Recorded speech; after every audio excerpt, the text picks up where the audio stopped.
మనిషి పుట్టినప్పుడు అతను క్లీన్ మైండ్ తో ఉంటాడు. ఏ కోపం లేకుండా, ఏ జెలసీ లేకుండా, ఐడెంటిటీ కూడా ఉండదు. మనిషికి ఉన్నవి కేవలం నేచర్ ఇచ్చిన బేసిక్ ఇమోషన్స్ మాత్రమే. ఆకలి, శ్వాస, స్పర్శ.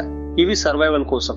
కానీ మనిషి పెరిగే కొద్దీ అతని బ్రెయిన్ మీద ఒక ఇన్విజిబుల్ ప్రోగ్రామింగ్ స్టార్ట్ అవుతుంది. అది నేచర్ కాదు, సొసైటీ నుండి. ఓషో ఒకసారి చెప్పాడు, man is born natural but dies artificial. అంటే పుట్టినప్పుడు మనం నిజమైన వాళ్ళం, చనిపోయే సమయానికి మనమే మనల్ని కోల్పోతాం.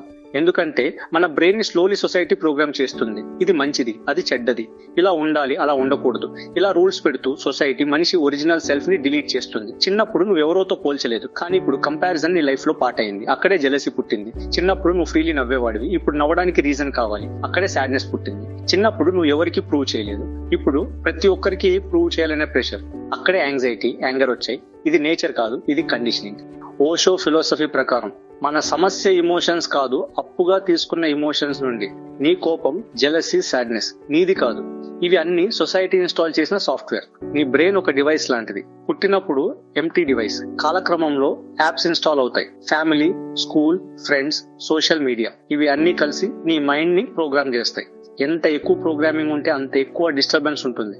ఇక్కడే కాన్ఫ్లిక్ట్ స్టార్ట్ అవుతుంది. ఒక సైడ్ నీ న్యాచురల్ బీయింగ్, మరో సైడ్ నీ ప్రోగ్రామ్డ్ మైండ్. ఇద్దరి మధ్య వార్ జరుగుతుంది. దాన్నే మనం కన్ఫ్యూజన్, స్ట్రెస్, డిప్రెషన్ అంటాం. ఓషో చెప్పిన ముఖ్యమైన point, be natural, unlearn what society taught. అంటే ఇప్పటి నుండి కొత్తగా నేర్చుకోవడం కాదు, ముందు నేర్చుకున్న దాన్ని స్లోగా వదిలేయాలి అని ఓషో హెచ్చరిక ఇచ్చాడు. నీ కోపాన్ని అబ్జర్వ్ చేయి, దాన్ని కంట్రోల్ చేయకండి, సప్రెస్ చేయకండి, జస్ట్ అబ్జర్వ్. అప్పుడు నీకు అర్థమవుతుంది ఇది నీది కాదని. నీ జెలసీని అబ్జర్వ్ చేయి, అది సొసైటీ ఇచ్చిన పాయిజన్ అని తెలుస్తుంది. నీ సాడ్నెస్ ని అబ్జర్వ్ చేయి, అది కంపారిజన్ వల్ల వచ్చిన షాడో అని తెలుస్తుంది. అబ్జర్వేషన్ అంటే అవేర్నెస్ వచ్చినప్పుడు ప్రోగ్రామింగ్ బ్రేక్ అవుతుంది. అప్పుడు నీ ఒరిజినల్ సెల్ఫ్ బయటపడుతుంది. అది చాలా సింపుల్, సైలెంట్ అండ్ పీస్ఫుల్. అది రియల్ హ్యాపీనెస్. హ్యాపీ అనేది సొసైటీ డిఫైన్ చేసింది కాదు.